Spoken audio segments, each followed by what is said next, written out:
इश्क मोहब्बत प्यार।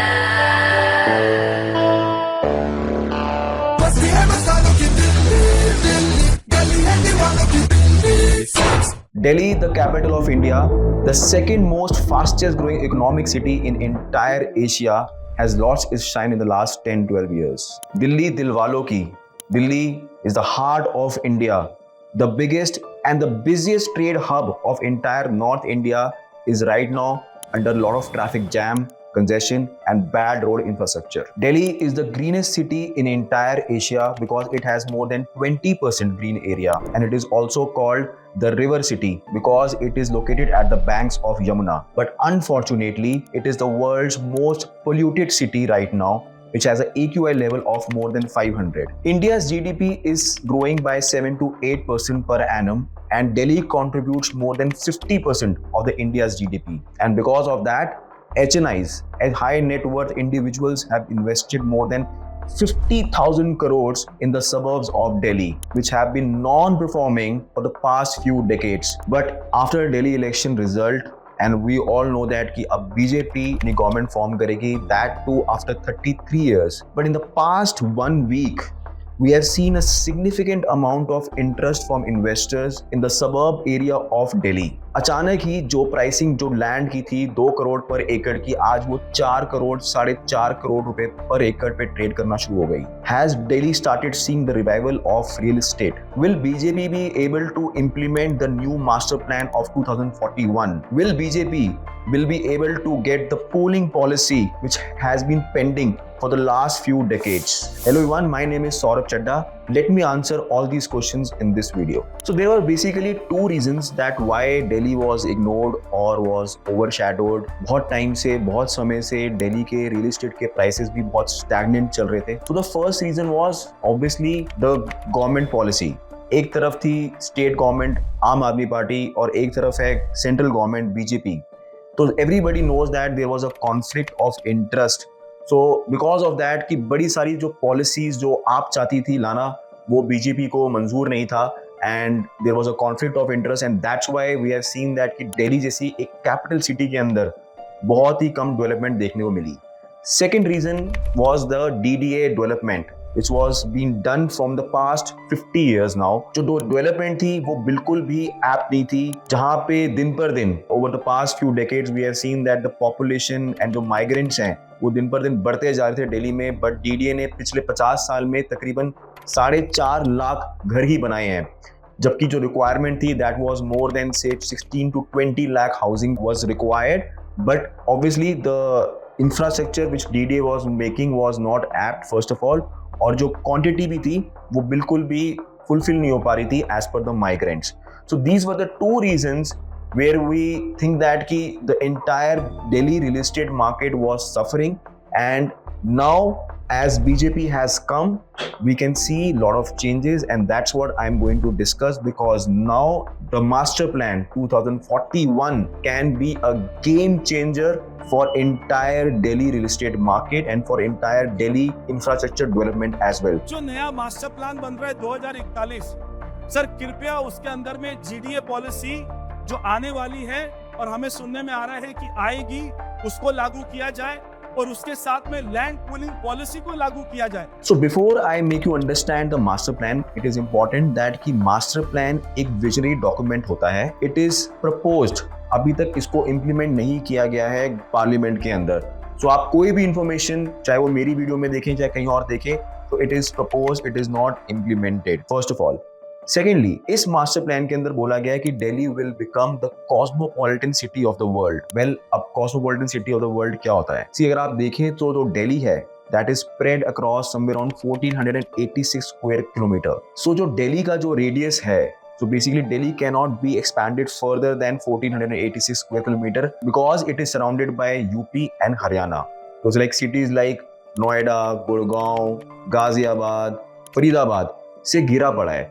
तो अगर आप देखें तो फॉर एग्जाम्पल गुड़गांव जब बना था तब वो 500 हेक्टेयर में था, और आज की डेट में it has spread across more than 32,000 hectare. So जो दिल्ली का जो अभी करंट जो बिल्डअप एरिया है that is somewhere around 900 square kilometre and 600 square kilometre का जो एरिया है जो सबर्ब्स में काउंट होता है दिल्ली के, उसके लिए मास्टर प्लान की तैयारी करी गई है और उसके अंदर 5 पॉलिसीज हैं जो मैं आज आपसे डिस्कस करूंगा which can be very very helpful for you. So as per Delhi master plan, Delhi is divided into 5 zones P1, P2, J, L and N।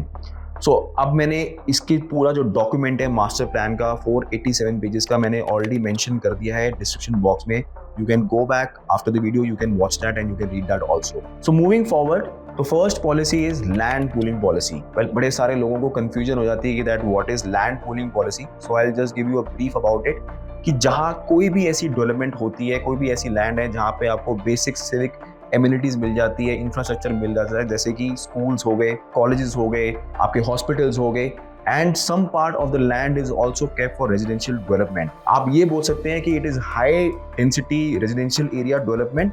तो यहाँ पे आपको एक बहुत सारी लैंड को क्लब करके एक एग्रीगेटर गवर्नमेंट को देता है और गवर्नमेंट उसके बाद उसका ऑक्शन करती है और प्राइवेट प्लेयर्स को प्रोवाइड करती है। अगर आपको इसके बारे में कोई भी और इन्फॉर्मेशन चाहिए तो मुझे नीचे कमेंट बॉक्स में बता सकते हैं, मैं इसके बारे में डिटेल वीडियो बनाने की पूरी कोशिश करूंगा। Second policy is TOD, that is transit oriental development.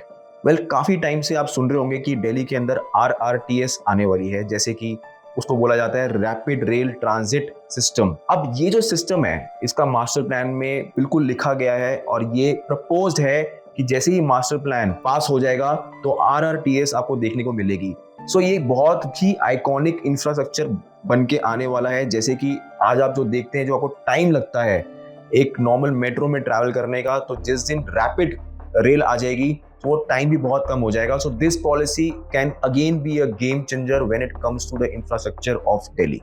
Third policy is urban regeneration of planned area. So अब ये क्या होता है? सी फॉर एग्जाम्पल अगर आप देखें तो दिल्ली के अंदर कई सारे वेल इस्टेब्लिश्ड कॉलोनीज है, जैसे कि टेफ कॉल हो गया, वसंत विहार हो गया, पटेल नगर हो गया, बट इनके आसपास छोटे छोटे गांव लगते हैं जो कि तकरीबन 370 ऐसे छोटी कॉलोनीज हैं जिसको as per this master plan भी डेवलप किया जाएगा इन द सेम वे जो आज आप देख रहे हैं, जैसे साउथ एक्स हो गया, आपका डेफ कॉल हो गया, GK1 हो गया। इसी तरह से इन सभी कॉलोनीज को एट पार लेके आएंगे और डेवलप करेंगे। Fourth policy is for urban regeneration of unplanned area. इससे पहले थी प्लैन्ड एरिया, ये है अनप्लैन्ड एरिया। सो ऐसी बहुत सारे विलेजेस हैं और या फिर कह सकते हैं कच्ची कॉलोनीज हैं जहाँ पे रोड्स तक नहीं है, जहाँ पे आम आदमी पहुंच भी नहीं सकता, वहाँ पे बिजली नहीं है, वहाँ पे पानी नहीं है, वहाँ पे कोई सीवेज नहीं है, कोई ड्रेनेज नहीं है। So as per 2041 master plan, it is proposed that all these कच्ची कॉलोनीज कह लीजिए या विलेजेस कह लीजिए, इनमें सारी कनेक्टिविटी से लेकर के सारी सुविधाएं प्रोवाइड करी जाएंगी and they will fall under this master plan and it will be developed in the similar way. Fifth policy is the most important policy and जहाँ पे सबसे ज़्यादा आज की डेट में इन्वेस्टर्स का इंटरेस्ट है, that is GDA, that is Green Development Area. Well, बहुत सारे लोगों को पता होगा कि after the election जो मैक्सिमम मूवमेंट देखने को मिली है in terms of investment, in terms of price hike, जैसे मैंने वीडियो में शुरू में बताया था कि पर एकड़ जो प्राइस होता था 2 करोड़ का, आज की डेट में वो 4 करोड़ 4.5 करोड़ पहुंच चुका है। वो इसी डेवलपमेंट, इसी पॉलिसी के अंडर आता है। से फॉर एग्जांपल आपने सुना होगा कि कई सारे फार्म हाउसेज हैं, जैसे कि छतरपुर में हैं, सतबरी में हैं, वहां पे जो प्राइसेस हैं आज की डेट में 1.5 से 2 करोड़ में बढ़ चुका है। और साथ ही साथ द्वारका का भी बहुत ज्यादा ऐसा पार्ट है जहां पे लोगों ने फार्म हाउसेज में पैसा लगाया हुआ था। जैसे कि मैंने अपनी वीडियो में शुरू में बताया आपको कि हाई नेटवर्थ इंडिविजुअल्स ने तकरीबन 50,000 करोड़ से ज्यादा पैसा लगाया हुआ था। कई सालों से वो एसेट बिल्कुल नॉन परफॉर्मिंग एसेट से, बट आफ्टर इलेक्शन लोगों का पैसा डबल हो गया। अब जिसके बारे में मैं आपको बताने वाला हूं, तो आगे वीडियो में बने रहिए और इस पूरे इन्वेस्टमेंट को समझिए। हो सकता है कि आप में से कोई ऐसे इन्वेस्टर्स हों जो इसके लिए इंटरेस्टेड हैं। So as we have already seen that the elections result is out and it is proposed that the government is going to invite private players जो कि तकरीबन $20 बिलियन की इन्वेस्टमेंट लगाएंगे अब दिल्ली के अंदर, और जहां पे आपको दिखेगा 20,000 एकड़ का area development. The question is कि ये पैसा बनेगा कहाँ, कौन सा ऐसा जोन है, कौन सा ऐसा एरिया है दिल्ली का जहां पे आज की डेट में इन्वेस्टमेंट अपॉर्चुनिटी निकल के आने वाली है। सी देयर इज वन जोन जिसमें से मैंने पहले बताया था आपको 5 जोन है, P1, P2, J, L and N। इसमें से जो सबसे हाईएस्ट डिमांड जो जोन में दिखने को मिल रही है दैट इज L जोन। अब मैं आपको इस वीडियो में L जोन के बारे में कुछ चीजें बताऊंगा। हो सकता है ऐसे व्यूअर्स भी हों जो ऑलरेडी इन्वेस्टेड हों, उनके लिए भी ये वीडियो काफी फायदेमंद है बिकॉज उन्होंने भी अच्छा खासा पैसा बना लिया होगा और बनाया है। तो आई विल लाइक दैट कि आप कमेंट बॉक्स में मुझे जरूर बताएं कि आपने कब पैसा लगाया था, कितना लगाया था और आज की डेट में उसकी क्या वैल्यू है। So before I move forward, so if you are watching this video for the first time और अगर आप चैनल पे फर्स्ट टाइम आए हैं then do like and subscribe my channel and for quick updates on real estate do follow me on Instagram as well. So ये L zone क्या है? सी अगर आपने आज की डेट में द्वारका गए होंगे या आप द्वारका एक्सप्रेसवे पे जाते हैं तो उसके साथ में कई सारी लैंड है जो L जोन के अंडर फॉल करती है। अभी पीछे नितिन गडकरी ने अपनी एक स्टेटमेंट दी थी जहां पे उन्होंने बोला कि उन्होंने 30,000 करोड़ रुपए ऑलरेडी इन्वेस्ट कर दिए हैं एक कन्वेंशन सेंटर बनाने में। उसके साथ साथ आपने सुना होगा कि UER2 जिसपे गवर्नमेंट ने बीजेपी ने तकरीबन 8,000 करोड़ रुपए इन्वेस्ट किए हैं। सो आज की डेट में अगर आप देखें तो UER2 ऑलमोस्ट ऑपरेशनल है जो कि आपका NH8 से सीधा कनेक्ट करता है NH1 को।